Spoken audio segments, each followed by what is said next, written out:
There's a Maryland mom who just consent the quorum call be vitiated. Without objection. In a few minutes here at 1:45 or so, the Senate is going to vote to decide whether or not we want to begin debate on Senate Bill 1, the Senate bill that's before us, Senate Bill 1. And this is the Strengthening America's Security in the Middle East Act. I want to remind everybody of why we began with this bill. I don't know what the number is, but I would say the overwhelming majority of the members of the Senate did not agree when the president decided that he was going to pull us out of Syria for various different reasons. And everybody was asking us, well, why don't you guys do something about it? And as you know, it's difficult for the Congress can't order the president to take military action. It can authorize it, it can fund it, it can defund it, but it can't compel it. That's the role of the commander-in-chief. So there are some things we can do, however, because there are things that we were concerned about in this decision. There are some things we can do to sort of deal with the consequences of what I believe would be a mistake. And this bill endeavors to do it. We went through and we said, let's find some bills that would help our allies in the region, Israel, Jordan, that deals with the human rights catastrophe in Syria. And let's find things that are bipartisan and have widespread support, so we're not starting with something controversial. And let's put it all together into one bill so that the country can see that the Senate is engaged in the foreign policy of this country and in acting out its constitutional role as a check and balance on the executive. And that's what we did. No good deed goes unpunished, though, because as that bill was filed, apparently the Democratic leader has asked, and others in the leadership have asked, their members to vote against even beginning debate on a bill that overwhelming numbers of them support, the majority of Democrats support, and yet they asked them not to vote to proceed on the bill. And the argument is because of the government shutdown. I don't know how it makes any sense to respond to a government shutdown by shutting down the Senate. In essence, why did we even come up here this week? Obviously, they're not making any progress on the negotiations, it appears. We're not moving on any bills or legislation. So I don't know if it gives people any comfort to know, well, at least the Senate's shut down too. I don't know how that fixes the government shutdown situation. This should be a place that can walk and chew gum at the same time, meaning that works on solving and ending this shutdown, which is bad for everybody, securing our borders, which is something that we need to do for our country, but also deals with something like this, especially as timely as the decision that was just made last month and the threats that are facing our allies in the region. That's what this bill is about. We're going to have another vote here for the second time this week, and all this vote is for, so everybody understands, this vote's not even in favor or against the bill. It's just a question of whether or not we can start debate on this bill.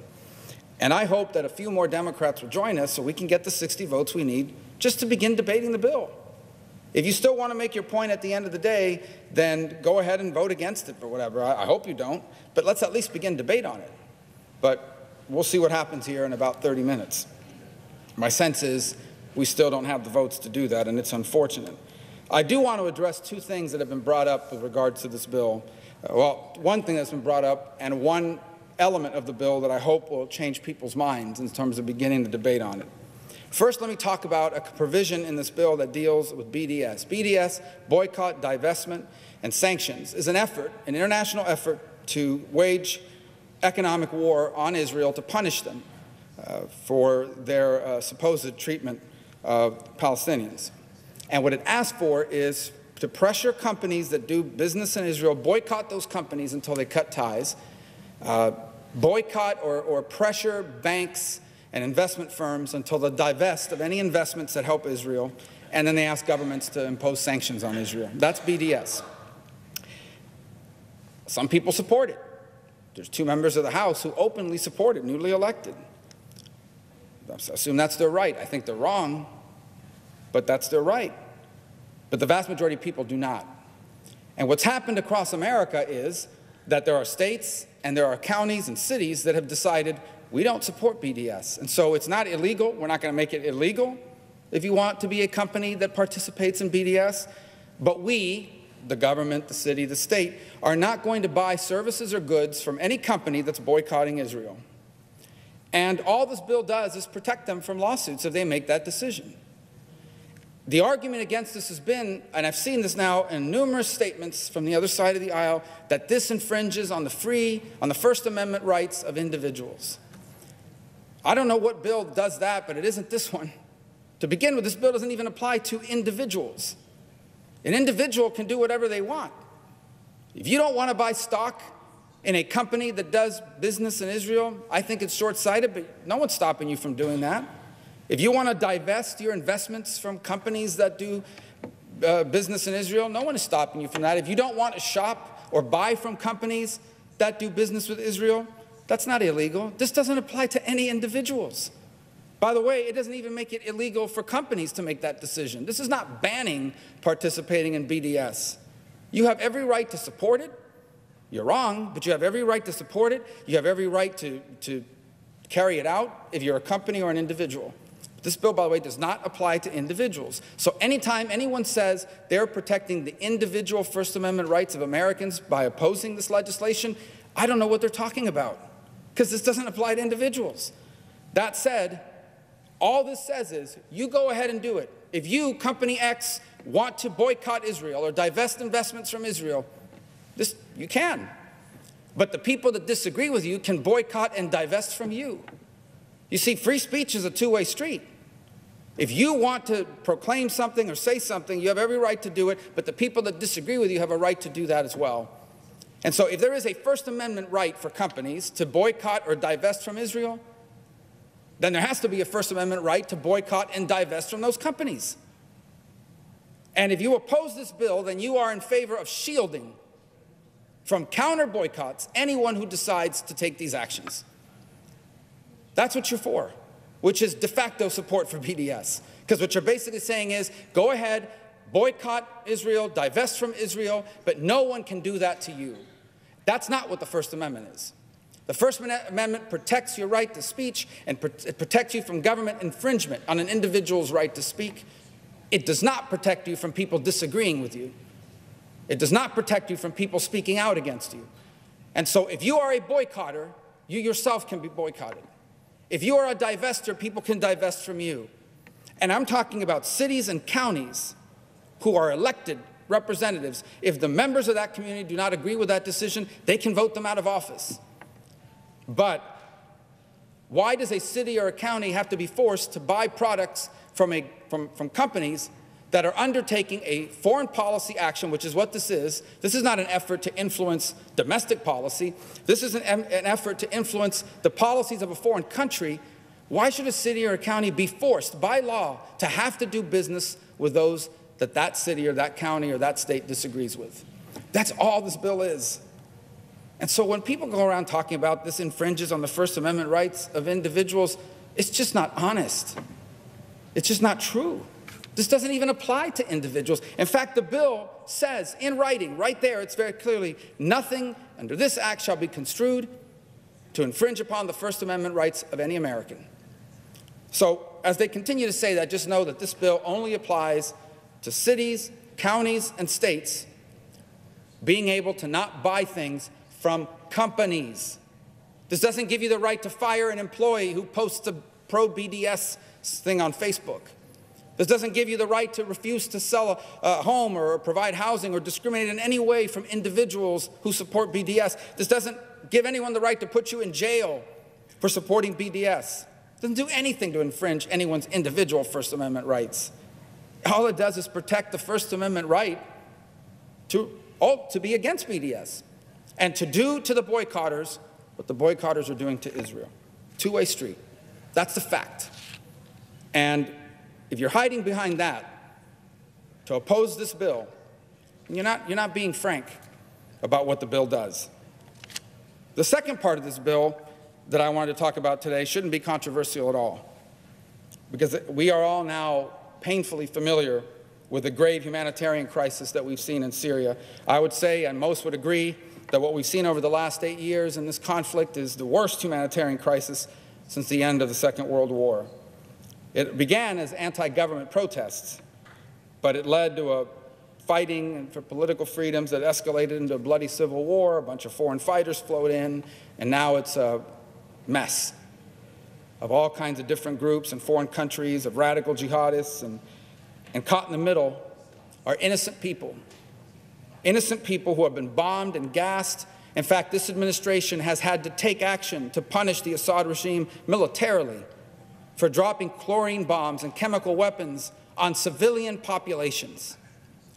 We've seen these images of children, babies, everyday people, bakers and plumbers and small business owners and professionals who one minute were walking around and the next minute are choking to death because their own government, with the support of Russia and Iran, dropped chemical weapons on their community and killed countless people. Not only is this sort of activity horrifying, it's a war crime.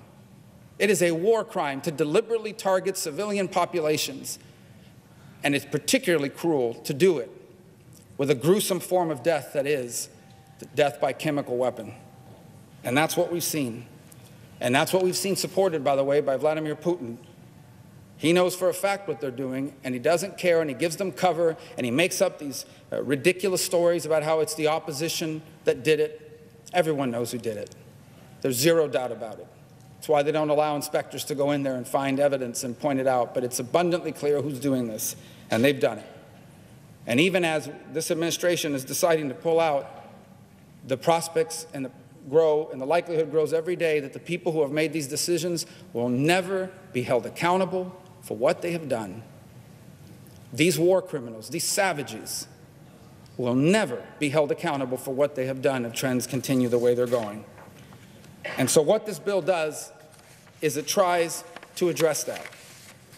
And the now chairman of the Foreign Relations Committee, the senator from Idaho, Senator Risch, filed a bill last year called the Caesar Syria Civilian Protection Act.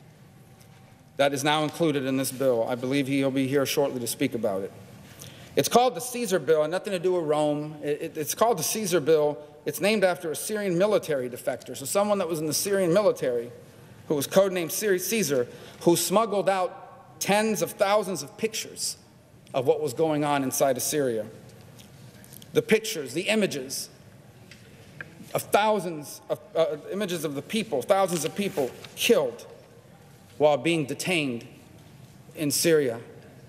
The torture, the brutalization of women and innocent men and even sometimes children by the Assad regime and by those who support them. The pictures, they show the true face of what we're dealing with here. The face of an evil and criminal regime, a regime that needs to be held to account. And all those who support them and are allowing them to do it should be held accountable. And so what Senator Risch's bill does is it provides the Trump administration new legal authority to bring some accountability to for the people who have done this. First, it requires a determination and a report by the Treasury on whether the Central Bank of Syria is a financial institution of primary money laundering concern. Why does that matter? Because they're using that bank to clean and launder money to fund their operations and remain in power, and ultimately to gas and kill their own people. The other thing it does is it imposes new sanctions on anyone who does business with or provides financing to the government of Syria, including Syrian intelligence and security services or the Central Bank of Syria. It provides aircraft or spare aircraft parts that are used for military purposes in Syria, that does business with transportation or telecom sectors controlled by the Syrian government, or supports Syria energy industry. These aren't just about punishing them. It's about hurting them in the pocketbook so they cannot afford to put those planes up there to drop these bombs on innocent people. It gives them the authority, the administration, to now do this. By the way, this bill also requires the administration to brief Congress. Everybody here is talking about holding administrations accountable and conducting oversight. This bill requires them to come before us and tell us what their plan is to deliver humanitarian aid, which, by the way, I want to know how we're going to deliver humanitarian aid if there's no U.S. presence on the ground, and the only people left are the Russians, the Turks, the Iranians, and the Assad regime. So it would be interesting to be briefed on that plan with us not there. But it requires them to come forward and either tell us what their plan is or admit that there isn't a plan because we're not there anymore. That's what this bill does. And I would love everyone here to support it. But before you can even vote for it, we have to start debate on it through the rules of the Senate. And here in about 15 minutes, we're going to vote on this thing. And there's going to be people that vote against even starting the debate on it. And the argument is because of the shutdown. And I hope people reconsider. I don't understand the logic of it, but when you talk about the threats that are facing Israel, which the overwhelming majority of senators here say they're strong supporters of, when you talk about the importance of Jordan to in that alliance with Israel, something that every single person here basically agrees with for the most part, and when you talk about these horrifying war crimes for which there should be some accountability, which I believe everybody here was outraged by, how does stopping a bill or refusing to move on to debating a bill that deals with those things help end the shutdown? It doesn't. It makes no sense. But that's what some apparently are willing to do. So they probably aren't watching at this point, probably off at their conference lunches or doing something else. But I hope that over the last 48 hours, some of my colleagues on the Democratic side have thought about it and said to themselves, it really doesn't make any sense to deal with a government shutdown by shutting down the Senate. And I hope they'll reconsider and vote differently this time. And if they don't, then I'm just not sure how we can explain to people why it is that we won't agree to even begin debate on something almost all of us agree on for reasons completely unrelated to it. Because that is, in essence, what happened earlier this week and what could potentially happen here very shortly. I actually oftentimes wonder what must go through the minds of visitors to the Capitol. I understand most people in America aren't watching this. Very few people probably are. But I would wonder, you come up here, you know, these groups from Close Up were here, a great organization, brings high school kids up here, and you try to explain to like normal, regular human beings that there is a bill that like 90 of the 100 senators support, but we're not even going to be able to debate it because they are voting against debating it. And they look at you like you have three heads. Like, what are you talking about? They support the bill, but they don't want to have a debate on the bill yet. Why? Because of the government shutdown. Well, what does that have to do with it? Because there's no other aspect in our lives where we would do that. I've never heard that in my life.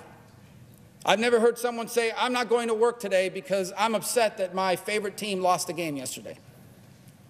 Or I'm not paying my bills this month because I don't like, the fact that they charge me too much for changing my tires.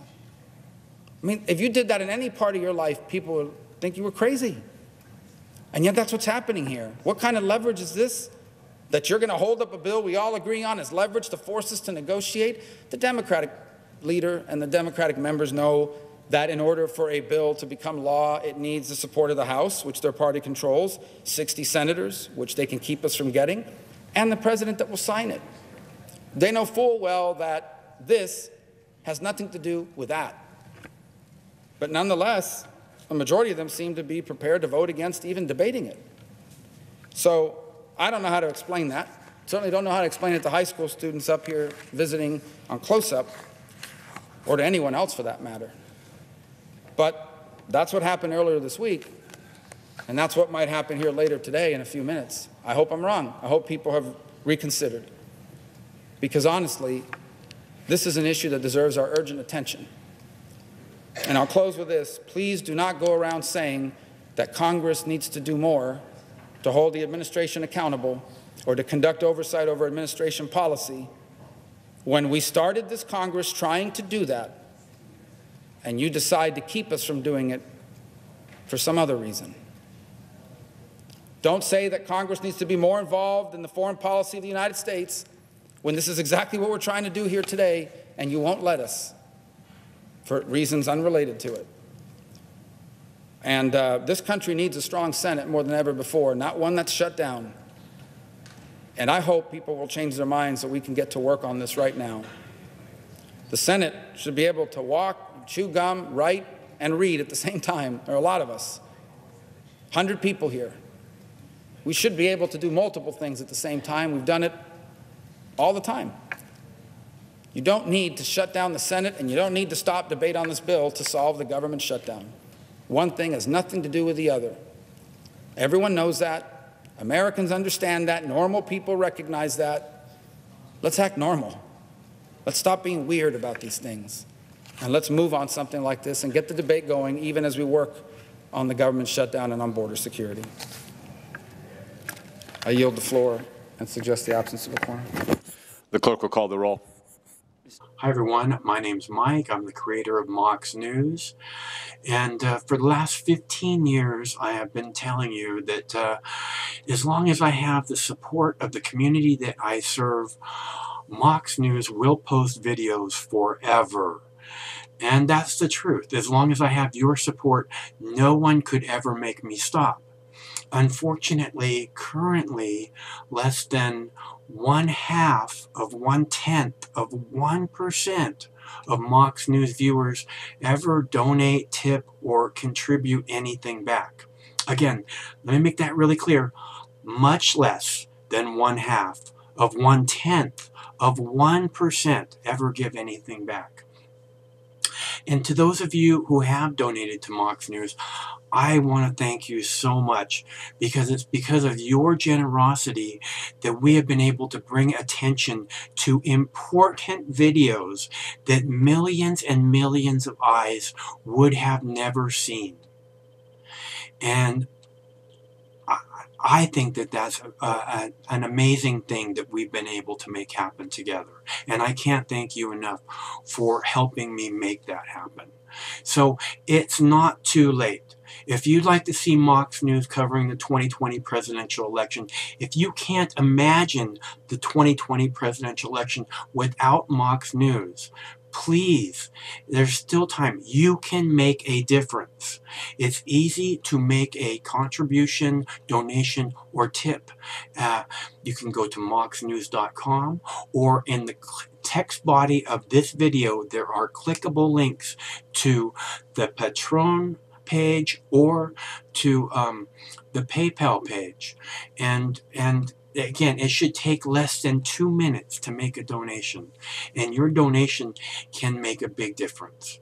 So I thank you all. Stay cool. One of these days this war is going to end, and it would be awesome if Mox News could be there to celebrate that day with you.